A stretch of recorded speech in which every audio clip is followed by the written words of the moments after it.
Thank you very much. Thank you. Thank you. First of all, thank you to EU Tax Observatory for the work they do, for the empirical evidence that they give, which is very important. Thank you, Gabriel Zuckma, for the great work.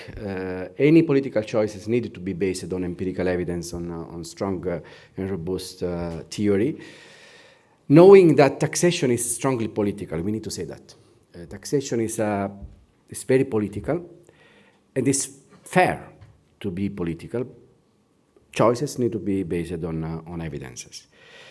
Now, my wish, as everybody wish, I would say, is to lower tax to people who have a relatively lower means, both firms and citizen and worker.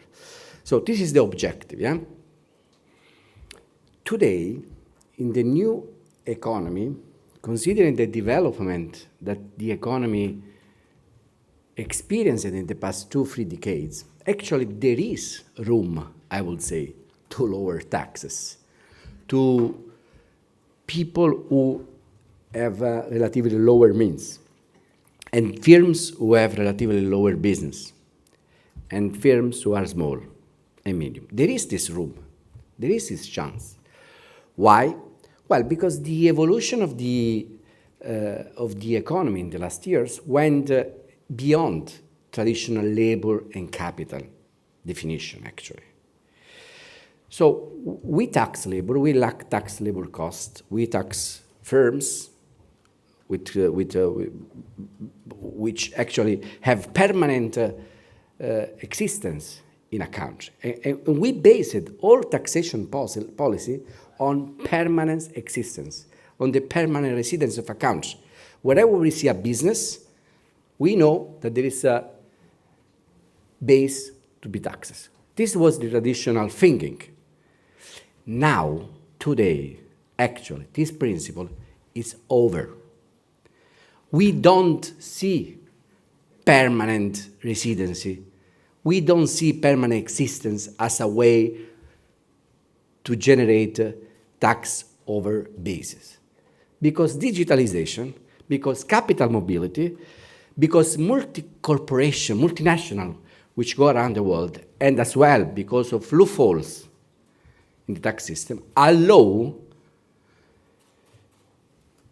all this generator of wealth, meaning multinational, corporation, individuals who behave like a corporation, to have huge amount of resources and actually lower effective rate.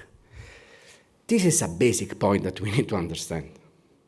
If we don't understand that, actually we forget about the wish that at the beginning I was telling you to lower tax to citizen, worker, and firms which actually have permanent residency as still a main characteristic. Now, let me say that we, in the past, the traditional theory, fiscal policy and fiscal science of concerning taxation, sorry. In the past, at the beginning of the theory, let's say, they were very much aware of the fact that double taxation should be avoided. And we were very much worried about this principle to be followed. Double taxation should be avoided. And we know that this is fair. Now, in order to follow so obsessively this principle, actually we ended up with a world where single country taxation is avoided. We wanted to avoid double taxation, and we avoided for about 500 billion euros per year, actually, more or less. 496, if you want to be precise, according to some estimates, is the amount of taxation which is going somewhere and not properly taxed. 355 rely on corporate taxation, which is going somewhere else, mostly in the what we call tax haven, and 155 billions of euros is basically the amount of taxation which is not paid by rich individuals. So, knowing on that, what we can do?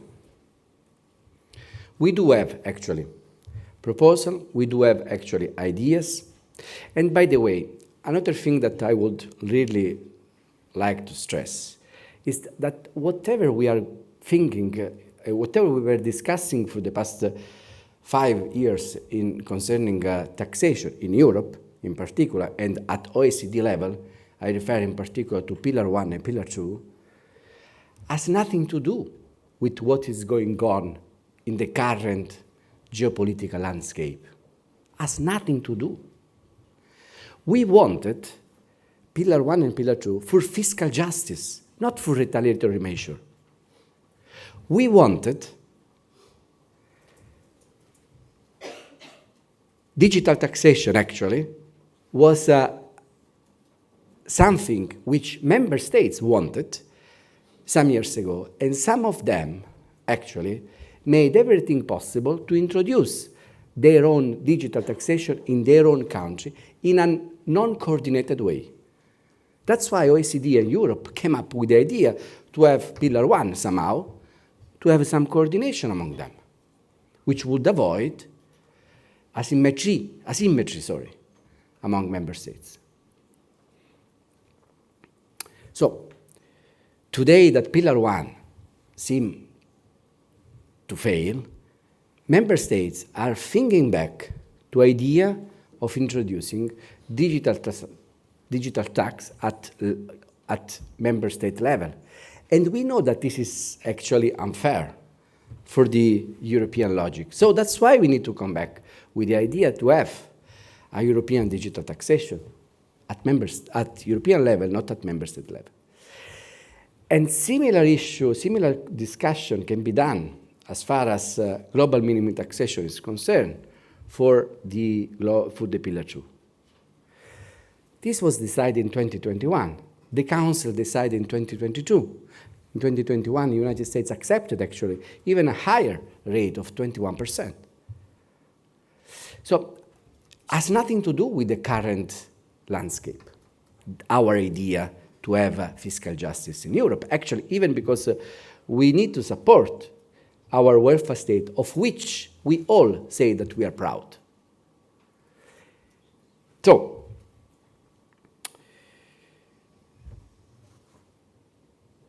according to the proposal that Tax Observatory was doing, if we have a 3% of taxation on top up for rich individuals who do not pay enough, a 3% on their wealth, which is a comprehensive definition of all income generated by their activity, if they don't pay, we top up a 3%. If they already pay, the proposal say, nothing will happen to them. So the proposal of the Tax Observatory concerning the 3% of high net worth individuals is actually an idea which is filling a loophole. It's not generating a new taxation. It's filling the gap where taxation is for some individuals is not appropriately paid. And we know by many studies today that there is a 5% of the top of the distribution for which actually taxation is regressive. And this is going against any principle of European member states' constitution, where basically taxation should be progressive. So we know actually that the percentage of income paid by the top 5% of the income distribution in Europe actually is regressive. Say that they pay lower percentage of tax that they should pay. Not always. So the proposal of Subcommittee say that when this happens, we should actually fill the gap. So it's not a new, it's not even original actually. Sorry about that, Gabriel. It is just filling the gap. So, that's why, again, taxation, as I was saying at the beginning, is political, yeah? Because rely on evidence and then try to take some decision. Try to build some consensus. And today, actually, people, in particular in Europe, know that there is a fiscal injustice to be recovered, because of the transformation of our industry, because of the transformation of the structure of the economy. This transformation actually generated opportunity, I would say, for fiscal justice. Thank you very much for your attention.